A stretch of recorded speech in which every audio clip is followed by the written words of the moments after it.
Welcome to Midlife Matters. I'm Marie, and each week I'm joined by my friends Julie and Mindy to talk about all the topics keeping women in the middle years up at night. Do you ever feel like your cell phone is taking over your life?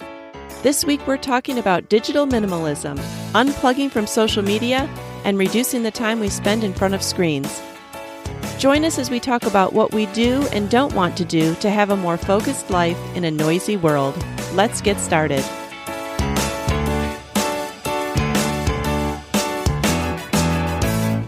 Hi, Julie. Hi, Marie. Hi, Mindy. Hey, Marie. You guys, I'm excited about our discussion today.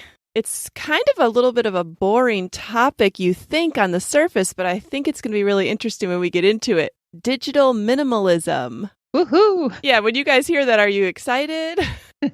You're like, okay. Well, you might be asking yourself, what is digital minimalism? Simply put, it means that we are going to be discussing what it means to be intentional with our use of technology. It's cleaning up your digital life to use just what you need in the most efficient way possible.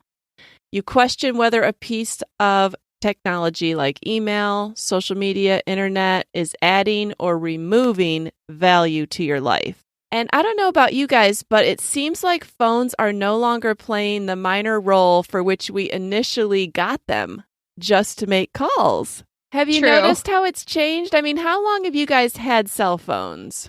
Oh, wow. I can't remember, but my first phone wasn't an iPhone for sure. Right. And it was simply to make phone calls. And then it was really, back then it was only like maybe in my car for a very short amount of time to let somebody know where I was or when I'd be home.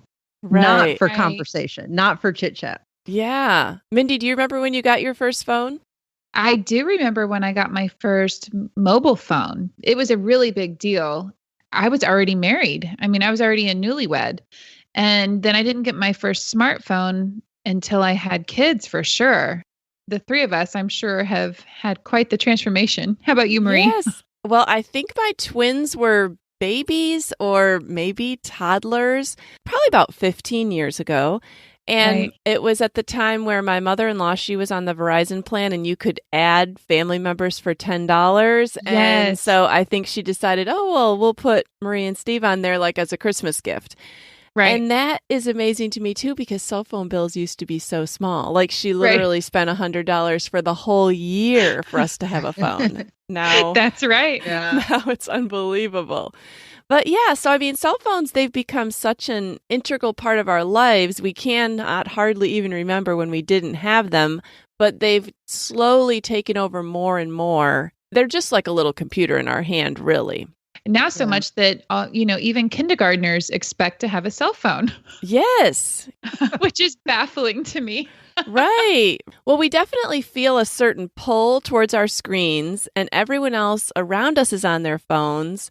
How do you guys feel about your phones? Are you pulled toward them?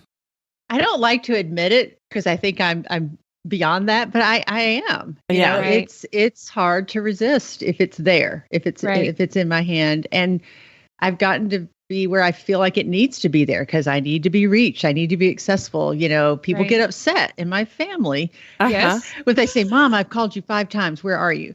Uh-oh. And it's like, I just don't carry my phone around all the time. Like, it's okay, Right. I can call you back, but that's not the way they see it. Yeah. Right. It's so instantaneous. I feel the same way, Julie. Like as much as I think, I'm fine without my phone, I don't leave the house without it. I don't go into the store without it. When I go to sleep, it's next to me on my nightstand. And so, yes, it's when I find myself mindlessly using it that I'm like, okay, get a grip. Right. Well, just last night we were watching a show and my daughter, who is married and doesn't live here, called me. Well, no, she didn't even call me. She texted me and my phone was next to me. So I picked it up. And as I was reading the text, so I mean, no more than a second had gone by, she FaceTimes me because apparently I hadn't answered the text fast enough. And she really wanted. And that's just the way we feel. We feel like I gave him 1 second to answer a text. Now I'm going to call. And then I got in trouble again last night because my daughter, my twins, it was like almost 10 o'clock. And I thought, well, I don't remember them saying goodnight. And I didn't think about my phone. And I opened my one daughter's bedroom door and she goes, "Oh, I'm so mad at you. I texted you a half hour ago to tell you I was going to bed. And now you come in and wake me up." And I thought, well, first of all, you wouldn't just bite my head off if you'd been anywhere close to sleeping. Right. And two, I literally, all you had to do was call down the stairs and say, "Going to bed now, Mom." But because I hadn't seen her text that she was going to bed, she assumed I didn't care that she was going to bed. I wasn't coming. And we're in the same house. I know. I do have to admit to checking the locations of my children now on my phone, even children that live in my house. And I have a funny story because my mother-in-law, when she came for Christmas, Grant was somewhere in the house and I texted him and Jacob that dinner was ready. She was like, "That's so funny." She said the word funny. She's like, "You know what? Emily does the same thing. She texts her girls." Emily's her other daughter. So she said, "Emily texts her girls too. Like when it's time for dinner or things are going on in the house." She's like, "You're in the same house. Like, why wouldn't you walk to the stairs and say, 'Hey, come up for dinner'?" And I said, "Well, I just don't want to yell and I don't want to get up." And I know they'll probably see this text. Yeah, they'll be more alerted to the ping of the phone than my voice. And when my kids don't answer my text, like I was trying to wake Grant up for church the other morning, I FaceTimed him and he answers the FaceTime where he won't answer the text. What is that about? All right. Well, Julie, you read a really interesting book on this subject, and I am sad that I've still not gotten around to reading it, but I do want to. Why don't you share with listeners what the book was and why it appealed to you so much? Okay, yeah, I got really excited about this topic after reading this book because it doesn't sound like an exciting topic, but it really gets into a lot of the why we do the things we do, kind of the science behind it. It's called Digital Minimalism, Choosing a Focused Life in a Noisy World. And the author is Cal Newport. Okay. And he's the best-selling author of the book Deep Work. I have heard other people talk about deep work. Yeah, I don't like to do deep work. So. What I really liked about this book was he was not just dismissing technology like it's bad, it's evil. Okay. It's more, okay, how can we use it to make our real lives better? I like that.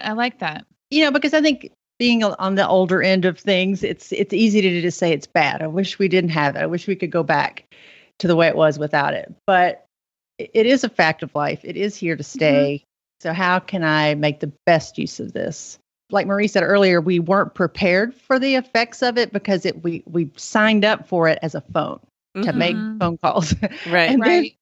They sprung all this other stuff on us, and we're just kind of playing catch up as to how it's changed our lives and whether we wanted it to or not. It has. And the author says that he thinks digital media is our social equivalent of fast food. You remember when fast food first became available, it was seen as such an innovation. It's easy, it's convenient, and it's very appealing. It tastes good. But it led to a national health crisis, obesity, diabetes, heart disease. And I think social media is a little bit similar in that we're now experiencing the unintended side effects. It may be appealing, easy, and convenient, but it may not be the best for our brains or our mental health. Right. I was going to say, well, it's ironic now that we got the phones to use them for calling, but we use them for everything but phone calling now most of the time. Right. That's true. Like when you look at your usage, I'm not calling people. I don't even like to talk on the phone, but I'm using my phone for everything else. I know there's a lot of moms out there thinking, okay, well, how does this correlate then into my children? Yeah. Well, it's funny because I really do think it's the social media that's our pull towards the phone. Because if I did not have social media on my phone, I mean, yeah, I might get lost in the rabbit hole of researching something on the internet, but I'm not just going to do that over and over again. You wouldn't be drawn to it, like you said, Mindy, for making unending phone calls or unending text. We're drawn to it for social media. So really, it's the social media piece that has kind of gotten out of control in our lives. Yeah. And we have this love-hate relationship. Yeah. I'm thinking about watching TV. Like, how often do you sit down and you're like, I want to watch TV to learn something, right? Or as opposed to what I do, I want to watch TV to forget about what's going on in my day or my life. And I want to just be entertained in some form or fashion. And so definitely the phone, I want it, as an escape, as an entertainment tool. I'm not looking to research and necessarily learn something with it all the time. Well, and if we do, how, is that wrong? If you chose to get out a book and read something, it's not that the fact that it's digital makes it bad, Right. All right. Well, do you think that social media is purposely designed to be addictive and manipulative? I hate that, like, big brother look at it, but do you think it's there? It is. And my gut feeling is to say, no, I'm impervious to this manipulation, but I know I'm not. I mean, I'm buying stuff. But I did look up some things that were pretty interesting to show how they've actually designed it. Okay. Small features that they put into the apps to make it addictive and manipulative. Do you want to hear them? Yeah, we want to be informed, Julie. I do. What are they doing to me when I'm on social media, Julie? Well, first of all, I think this is an interesting quote. People say, Facebook is free. It's always going to be free, but we're not the customers. Instead, advertisers are the customers. We're the product. So we are being manipulated. And, you think about it, the more time they can keep you on social media, that just gives them the more opportunity to show you ads. Right. And all that time, they're collecting data and selling that data. The apps feature some tricks that are actually taken from casinos. Oh, wow. Like the pull to refresh mimics the whole slot machine pull, because you pull it down and you think, what's going to come up?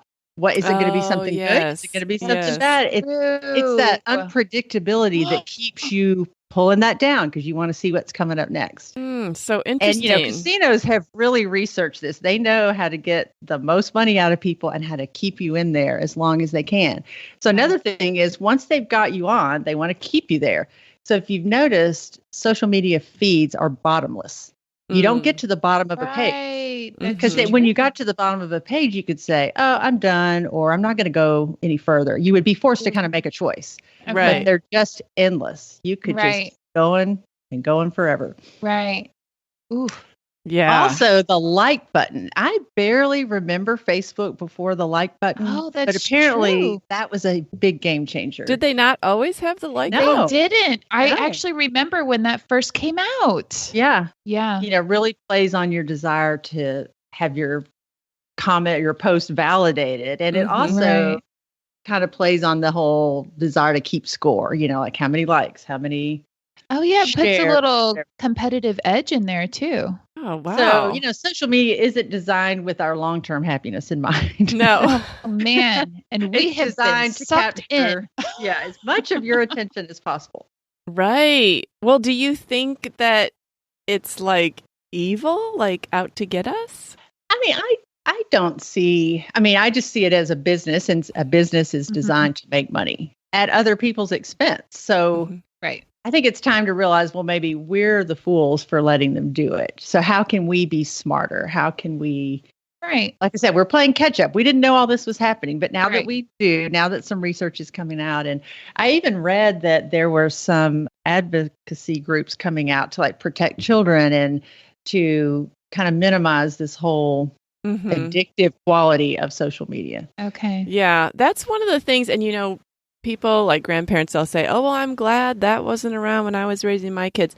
But I truly am glad that I escaped a lot of that. Now, with my younger girls, I have not escaped the social media addictions. But with my older kids who are in their early 20s, I escaped a lot of it because they never had iPhones until they were in high school. So they had years of playing and developing without all that influence. And I am going to have a grandchild that I sort of wonder, well, what will it be like for them? Because they'll literally come out of the womb and this is in their faces. People documenting them, filming them, posting them. You can see, you see little babies in strollers with their mother's phones being entertained. It's just everywhere. What do you guys think about that? What do you think about that aspect? Yeah, I thought about that when I was taking pictures of Ezra. He's laying in my lap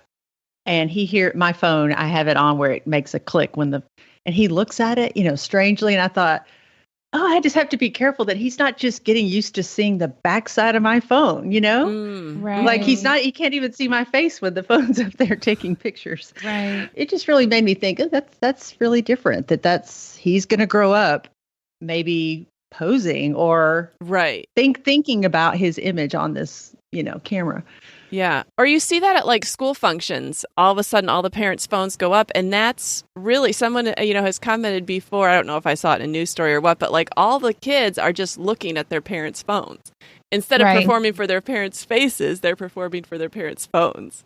Right. Well, and I feel like our kids, like the pendulum will swing again because you're already starting to see kids that are more comfortable with phones and social media. I see them more taking breaks from social media. Like I think they've been inundated with it for long enough that it's almost like kids that are now parents are going back to old-fashioned toys. These things that we think, disposable diapers was a huge innovation, time saver. Like, it was just amazing. Well, why are new parents choosing cloth diapers, right? And so I feel like it could be in that vein that young parents are like, I'm going to really protect my kid because I know what this is like. I'm aware of it. I'm very familiar with it. Whereas we're still learning it. Yeah, that's true. My older two kids don't have much to do with social media at all. Isn't that amazing? And don't want that, for their son, and are protective of his presence online. And something I didn't really understand at first, but the more I'm learning about it, I can really respect that. Right. At the same time, as a mom, like my older two kids didn't have phones until they were a little older, kind of like you, Marie. But then my younger ones are a little bit younger than yours. As much as I have actually said myself, oh, I wish I didn't have to deal with this. Like this is something, this beast of a phenomenon, I didn't grow up with, and I'm trying to parent through this social media business. At the same time as I've watched my daughter go to college and my son's about to graduate, I feel like it's a necessary thing in their lives to learn in our homes. I want them to be able to have access to it and to figure out how to balance it in their life, so that they don't become those kids that go to college, they drop out of college because they've been on their phone the whole time or something. Yeah, I think, Mindy, your younger kids probably have the best shot of learning to use it because our older kids, we were just thrown into and didn't know the effects. Right. And now we do. And so these younger kids are going to, we maybe have the opportunity to train them and teach them how to use it for the best. Yeah. And let's talk a little bit about using it for the best. What are some positives of social media that you guys appreciate in your own lives? Well, I love learning new skills. Like I love watching tutorials and listening to talks and things like that on YouTube. I kind of like things like the Nextdoor app where you can make your neighbors aware of things or learn about things going on in your neighborhood. This is not something I've used, but I see a lot of, and I think is really cool, is like charitable giving, online giving, people doing fundraisers for a good cause, maybe on their birthday, or I think that's really neat. It is a great way to stay in touch with people from the past. We can talk about that a little bit later, that it's not a replacement for real life connection, but it is a way to stay in touch. Since we live far away from family and since I live far away from Abby, I love social media to keep up with, first of all, my kids, but also my parents, my aunts and uncles, grandparents, cousins. And we've left a lot of really close friends in other places that we've lived. And so I'm able to see and keep up with their lives. I treasure that. But also I love social media for some of the really dumb, funny jokes and memes and GIFs. Like they crack me up and I end up sharing those with my family members. Uh-huh. But like there's helpful groups out there. I mentioned before I do intermittent fasting. And so I'm in an intermittent fasting Facebook group that I get to watch all these inspiring stories of people and their journeys. And I love that. It's really encouraging. So there's things out there like that are truly helpful. Yeah. Yeah, I definitely think there are a lot of positives to social media. And I think it's probably like the casino thing where you win a little bit, so you keep playing. Right. We experience some positives, so we keep going back on. But sometimes it's hard to weigh out in your mind, am I getting more positive or negative? I mean, I don't even really like to think about that question because I don't want to get off social media. So when you get to the end of your week and you see your weekly average hours that you've spent on your phone during the day. And I'm like, well, I wasn't keeping up with people for 5 hours a day. Right. So I turned that feature off, Mindy. I don't like that feature. I don't want to be held accountable by my iPhone. All right. Well, have you guys ever considered or have you ever actually taken a social media break? I have. Have you, Julie? Okay. Yeah. Well, Mindy and I were like backing up away from the microphone. Not me, not me. Okay, Julie, tell us what it's like to take a break and how long did you do it for? It was kind of a love-hate thing, though. I did it around Thanksgiving through the New Year. Okay. This past Thanksgiving. I think I've mentioned before that sometimes the holidays, I don't know, I just look at what holidays look like for other people and I'm kind of dissatisfied with the way mine looks. Mm-hmm. And so it's easier for me just not to look. And it's a busy time. And I think what better time to be using my time better right. between Christmas and New Year or Thanksgiving and New Year's. So I did that. And I didn't just do a total, it's hard when you have a podcast to be off social media. Oh, right. Right. Yeah. So I just tried to limit it to maybe the day that I was posting about the podcast, checking things or trying not to look at anything personal, just podcast stuff. Mm-hmm. And that was pretty easy to do. And I did enjoy it. It was very, I don't know, I just felt like I was a little more grateful for what I had, not comparing, not looking at other things. I was a little more realistic and optimistic about things. Mm-hmm. And I was definitely less stressed. I don't know, I'm not a big communicator. And having that constant influx of information that I felt like I needed to respond to. Right. Like it takes a lot of thought to come up with an opinion on something or a comment or a thank you or whatever. I don't know. It was just, that wasn't really my intention, but that was the biggest benefit that I got. It was just less stressful to have to come up with less responses. You feel kind of obligated. Okay, if I'm going to use this, I have to give back. I have to respond. You know? I feel that way. Yeah. Was there anything that you missed? Well, yeah, you don't even know what you're missing. That's the scary part. You don't know what you're missing. Yeah. And then it's too late to ask somebody a month later because it's done, Right. My daughter has done it multiple times and she'll tell me, well, I didn't see that because I'm not on social media right now. Like it's normal for Abby and Grant to take social media breaks and they just delete the apps off their phone. And then like a month later, they'll put it back on. They regularly do that. And I think, well, I've never done that. Yeah. That's what I wanted to ask you, Mindy, is have you ever thought about doing it? Sure. I thought about it. For how long? Thought it was a bad idea. So I didn't do it. Well, and that's like what you mentioned with Abby, that's a good strategy is to maybe delete it off your phone. You still have it maybe on your computer, but you have to be more intentional about going and sitting, opening your computer. It's not just free at any moment, Are there other ways that you guys try to limit your time on your phone? Like, do you only check your phone at certain times of the day? Or, what do you do to kind of set up a boundary? Or maybe you just don't try and limit it? When I was on the social media fast, that's how I did it. I didn't totally just throw it all out. I limited it to certain days or certain times. And I do use my phone as my alarm clock and I have a sound machine. So it's right there by my bed, but I have it on Do Not Disturb. So I'm not getting text all night or things like that. And it can override if someone calls me from the same number twice, it'll pick up. So, so if my mom were trying to reach me or one of my kids, you can set it up to receive certain calls. I know some simple things I do, I guess, is I keep the sound off on my phone. I don't want to hear it every time it dings or rings. I do not look at my phone in the morning. until after I have fully gotten ready for the day. I look at the phone because I turn on my Bible app. I really do listen to the Bible as I'm getting ready. But even if anyone has texted or called, I don't even check it until I'm sitting in the kitchen. I'm done getting ready. And then I've mentioned that earlier in an earlier podcast that I'm putting my phone down while I'm watching movies or TV with people.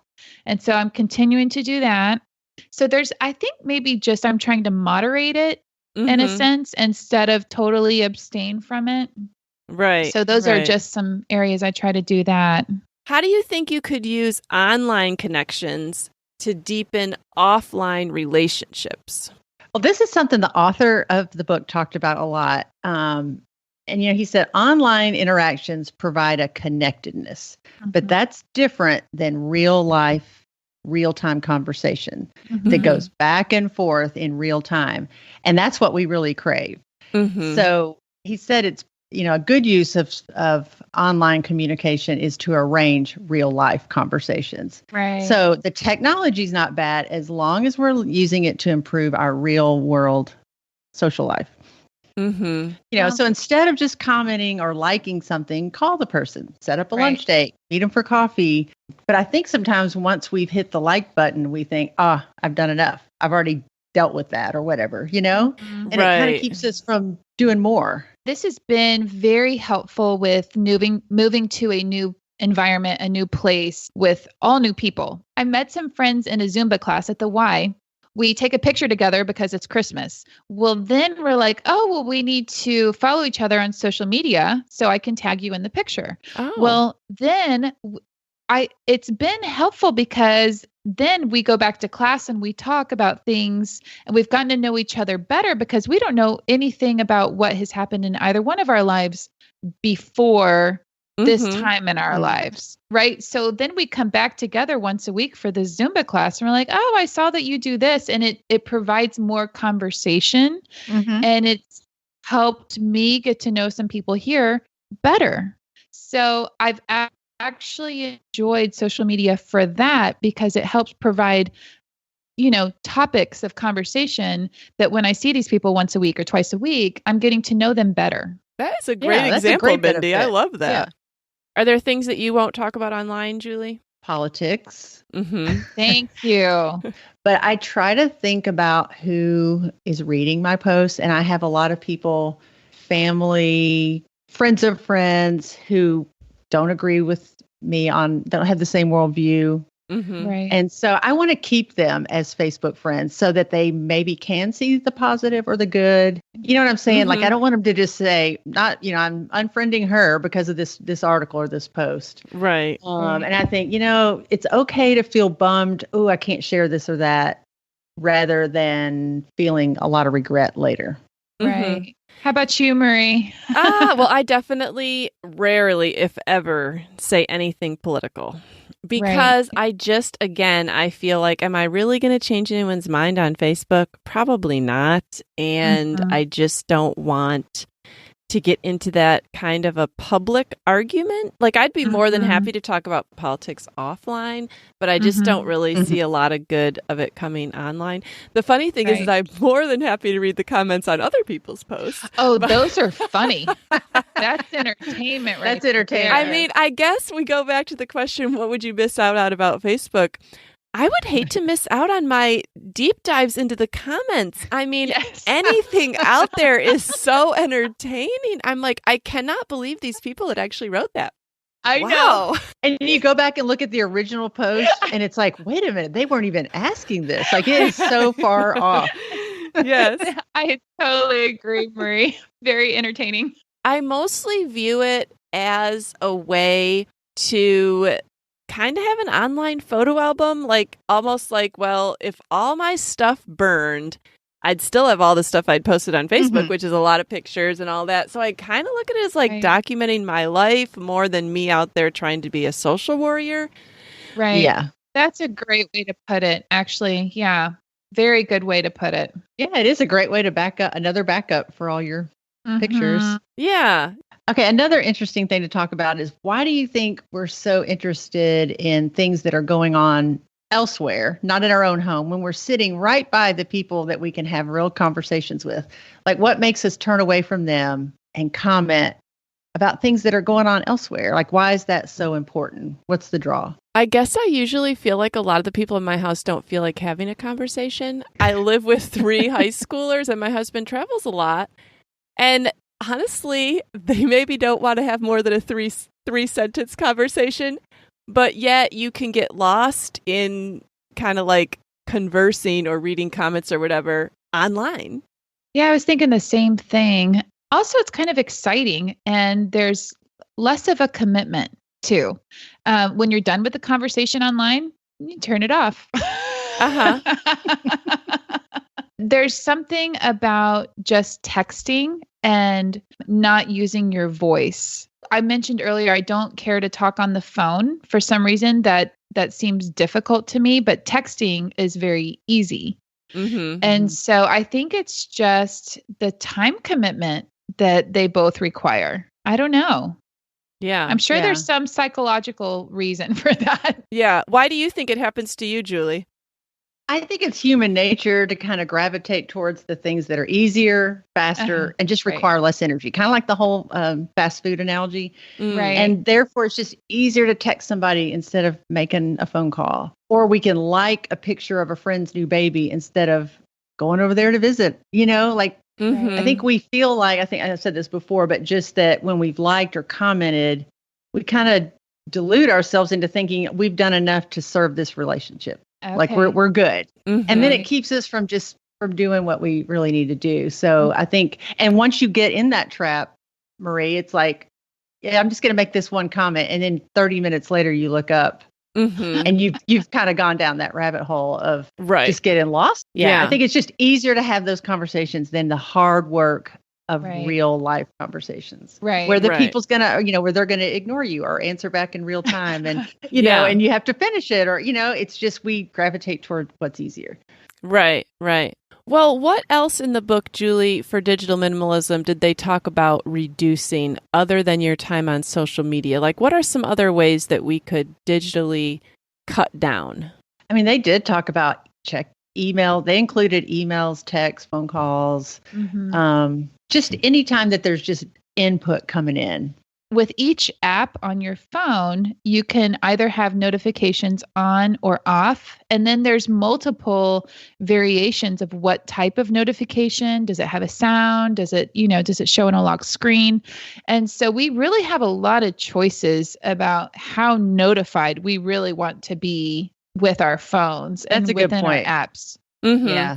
Seeing that little number by the app, like 5, it's saying, hey, you have 5 unread messages. Get in here. So I can suck you in and keep you on here longer and show you more ads, Right. Well, what about like just during our daily lives? Like this is just such a bad habit, but even when I'm eating lunch, I'm looking at something on my phone, whereas before phones, I might have looked at a magazine or read an actual book, which I think would have been turning my mind off better. But for some reason, I don't even find that magazine as interesting anymore. It's true. It's true. The magazines don't move as fast. You can't refresh them. It's just the one image. Yes. Yeah, I think it's affecting our attention spans. It's just not as alluring anymore for a slow, still image, and you have to work a lot harder to read it. And TV moves a lot slower than our social media. Yeah. So it has been even hard to put my phone down to watch a movie because the story takes longer to get to the end. Right. But there are times that, your eyes feel strained, that I have set my phone down and I just thought I just need to stare out the window or I need to go outside and get some fresh air. Like I need to see nature. I need to see the sun.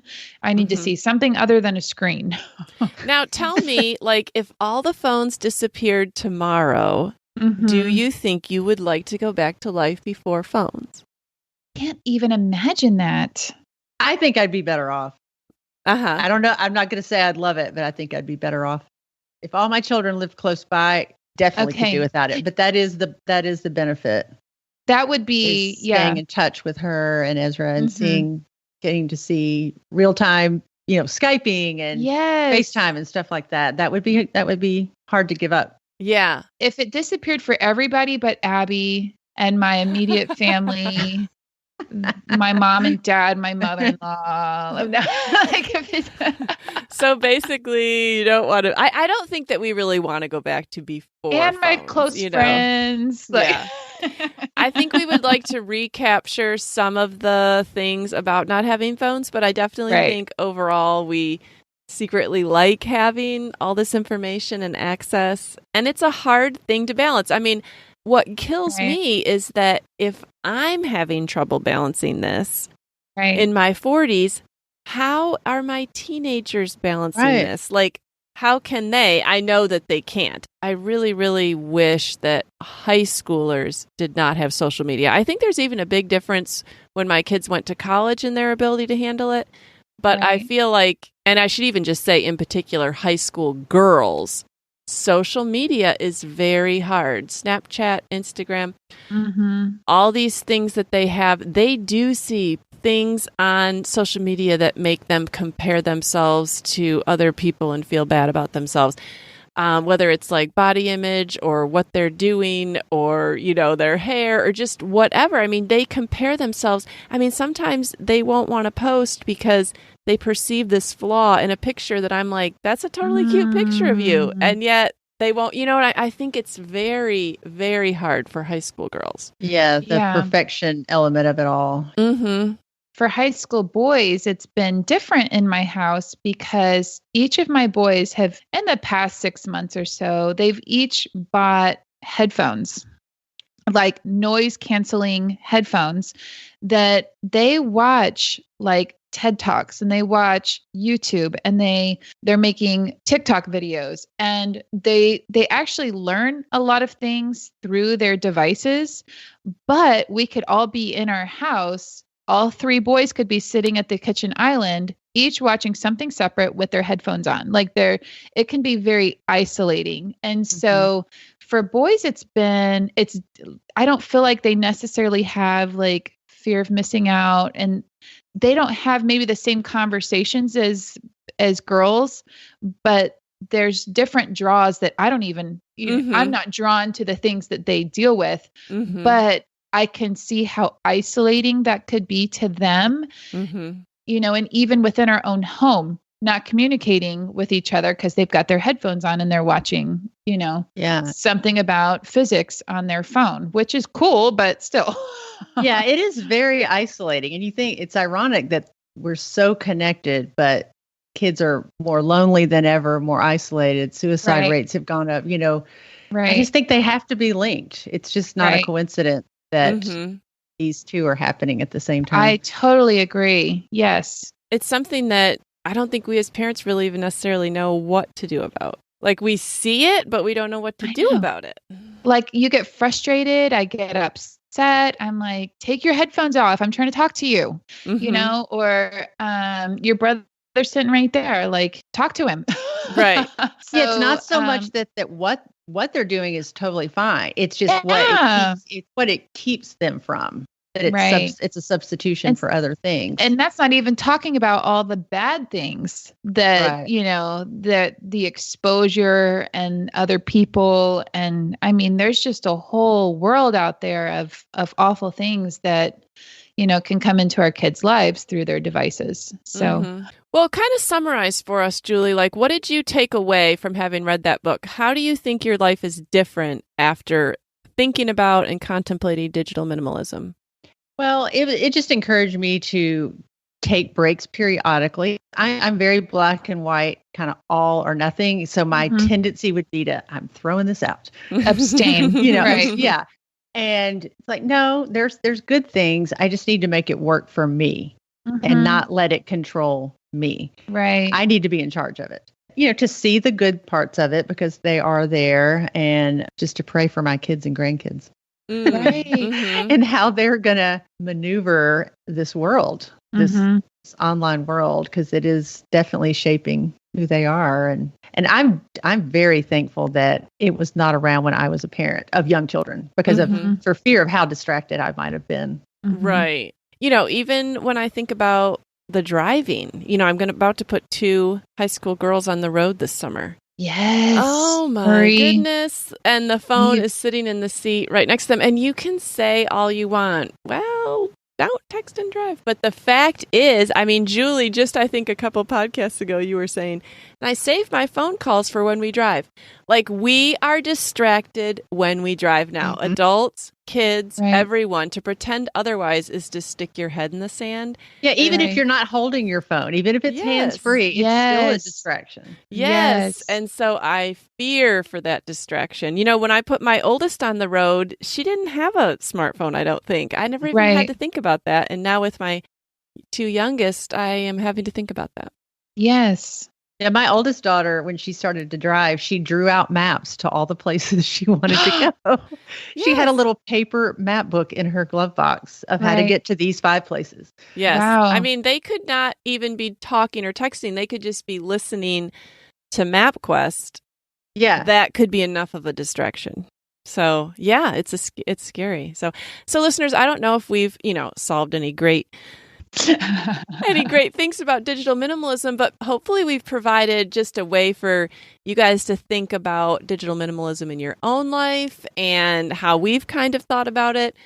I definitely think that it's something to think about it. I don't know if I'm the point to where I want to do anything about it. And even if I was at that point, I don't know what I would do, but it's definitely something interesting to evaluate. Well, I would definitely recommend reading the book because it gives you a lot to think about. I think once, and I want to do it again, once you kind of give social media a break or a rest and you realize some benefits, I think it would kind of encourage you to do more of it. That's true. Yeah. Mm-hmm. Yeah. Until you actually see the benefits, you don't, it's hard to know how you'll feel. Well, even something as simple as deleting the app from your phone and only having it on your computer. Even if you just did that, I was thinking, well, what if you only did that on the weekends? Right. You just went all weekend without social media. Like, that seems to be doable. And yet, I'm not running out to do it. And are you running out to do it, Mindy?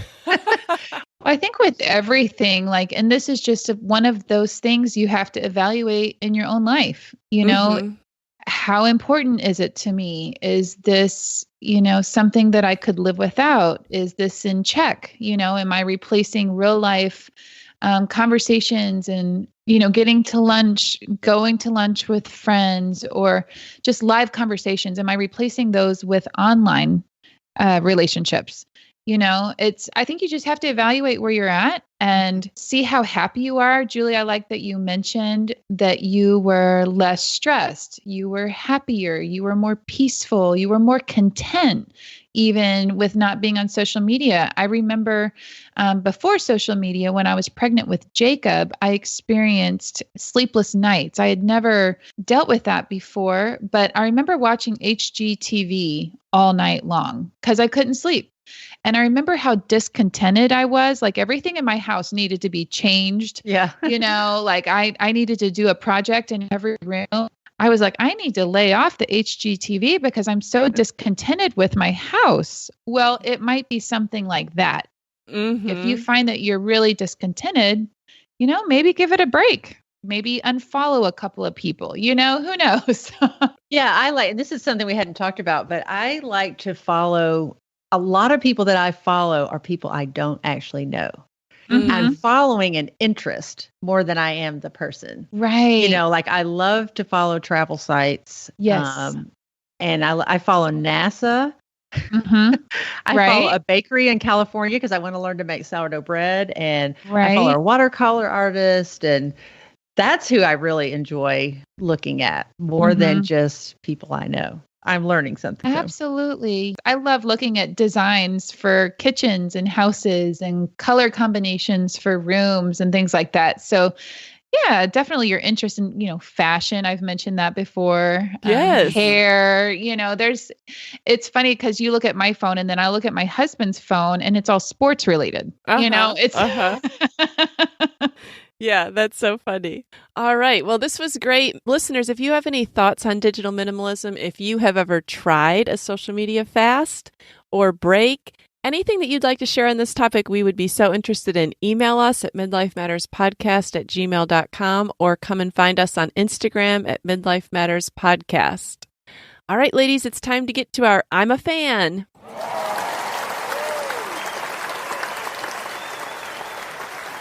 Mindy, what are you a fan of this week? Okay, so this is for the woman that lives in a more humid environment. When I moved to Pennsylvania, I'm not sure what it was about the air here, the weather, but I felt like my eyelashes just completely changed with the mascara that I was using. And I had to find a good mascara that would do everything that we want our mascara to do. Yeah. And so I went through a couple of different ones, and I have one that I will highly recommend. I've been using it now for a little over a year, and it's now a must-have in my makeup bag. It's by Tarte, Tarte. I get it at Ulta. I'm sure they have it like Sephora also. But the actual mascara that I use by Tarte is called Tartiest. Oh, wow. And what does it promise to do, Mindy? Yeah. You know what? I should have looked that up. But what it does for me is it keeps them separated. They don't get clumpy. It helps them to get longer, lots of volume. I don't buy the waterproof one, but it doesn't come off super easy. So like it comes off when I wash it off, but like I don't worry about mascara running if I cry. Oh, really? Or something like that. Yeah, I don't worry about that at all. Or if it's raining outside, my mascara is not running down my face. Does it ever get caught in the little lines below your eyes? Because I feel like that's the real test here. I hate that about mascara. Maybe by the end of the day, I might rub. Okay. Yeah. It's not in lines, but again, it's not. She doesn't have lines. Proof.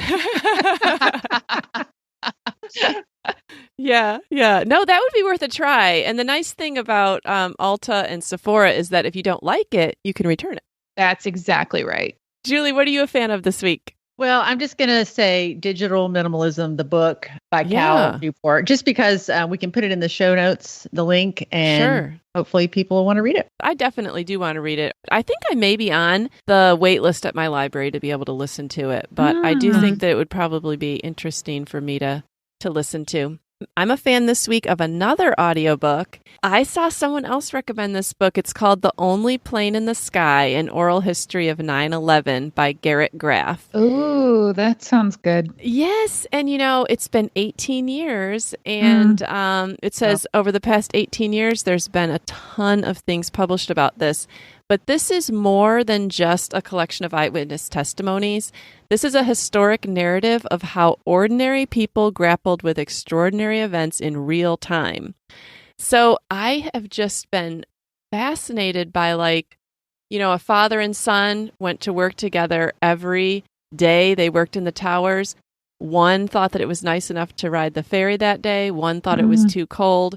One got to work sooner than the other. One died. Like the reasons that people weren't there are just amazing. One guy, he worked in the towers, but he'd been having trouble with his glasses, and they had a lens crafters down in the lower floors. He thought, well, let me drop off my glasses.